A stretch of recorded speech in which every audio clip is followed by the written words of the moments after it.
Focus on your breath again and see if you can make it a little deeper, a little longer.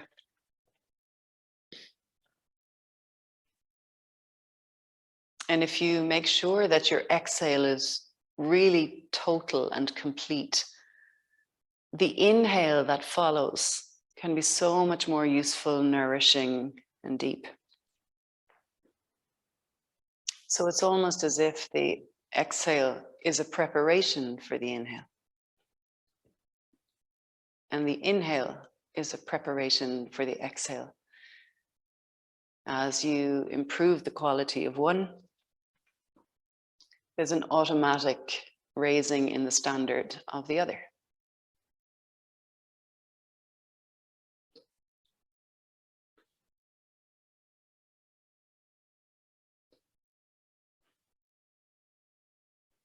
Maintaining that lovely deep breath and that level of dharana, of focus, just gently blinking the eyes open. And we're going to come into an all fours position.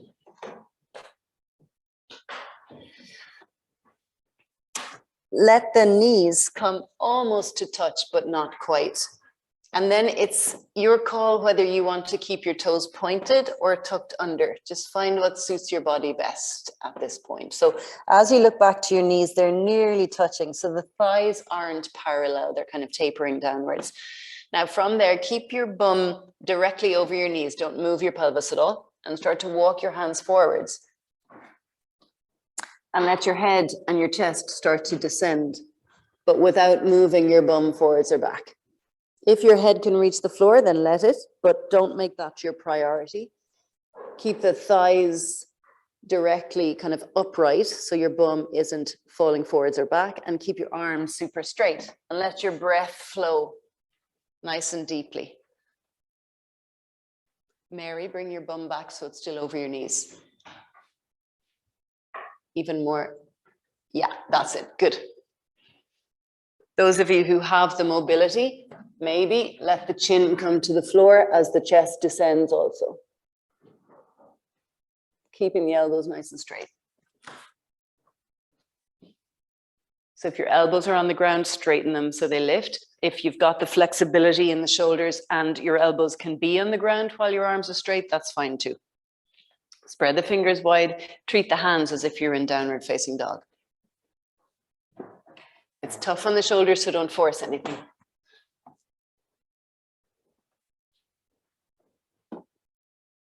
Now from there, we're going to lift the right leg up. Keep it bent and lift it nice and high. It's a tricky little balance, this one. 3 more breaths there.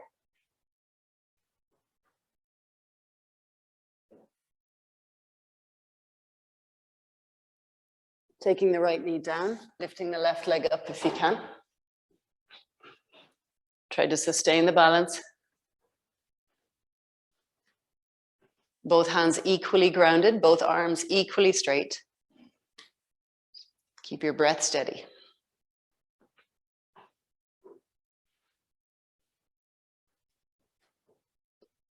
Nice, guys, very well done. And then coming down, I threw that in there, didn't I? Shifting forwards, and then we'll tuck the toes under if they're not already and come back into downward facing dog, which will feel like a holiday compared to the last pose. So noticing the sensations, the sounds, the breath.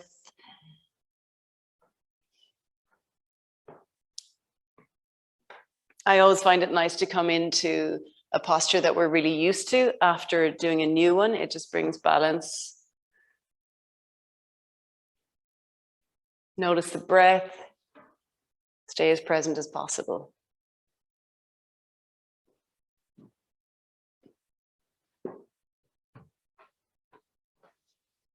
Good, and then bring the knees to the earth again and just walk your knees back a little bit. Have your feet and knees about hip distance apart now. And we're just going to shift forward. So we're now in half plank. Squeeze the shoulder blades down the back and just holding here. Start to really push the hands into the ground. So think about like a potted plant is in a pot on the ground. But a plant that's in the earth, the roots are really down into the ground. So we want the hands to be less like potted plants, more like actual trees that are in the earth, really push and root down. And you'll start to feel it's easier to engage the belly there. Everything's connected, everything's integrated. Keep your breathing steady. And what we call in yoga the drishti, or the focal point, is just on the floor about a foot ahead of your hands. Squeeze your shoulder blades actively down the back so your back stays super strong. Shift your shoulders forwards, Maud. So your shoulders are over your wrists, so the arms are vertical. Vertical, perpendicular to the ground. Shift your shoulders towards the front of your mat. Yeah, a little more even. Straighten your elbows. Yeah, that's a better position. Good.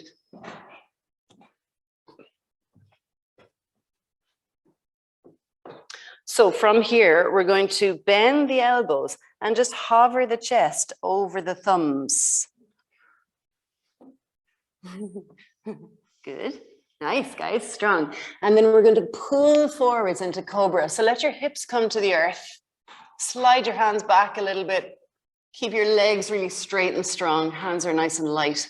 And squeeze the elbows in. You can let yourself look forwards or down, but there's no need to look up. You don't want to squash the back of the neck. Dona, your hands are flat on the ground. The elbows are bent like so, like I'm doing. That's it. Good. Okay, so we're going to come all the way up into upward facing dog. So straighten your elbows, lift your hips and your thighs off the ground, and squeeze your shoulder blades back. Looking up maybe, provided it doesn't squish the back of your neck. Everything is off the floor except for your hands and feet.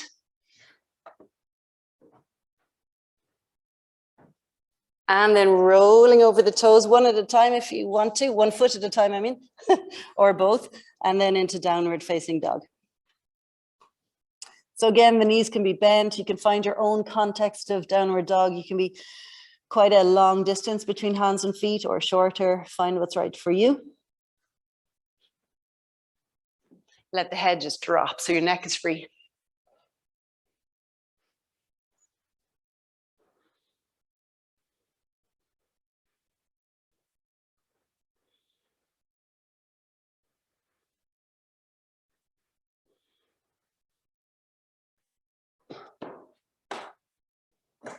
Good, slowly bring your knees to the earth again.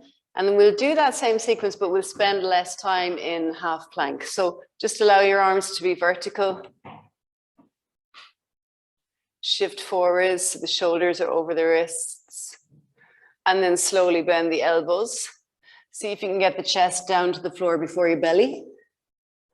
And then pull the chest through into cobra. Squeeze the shoulder blades down the back. Keep breathing evenly. And then straighten the arms to come up into upward facing dog. Everything's off the floor except for hands and feet. Nice, everyone. And then back into downward facing dog. Lovely.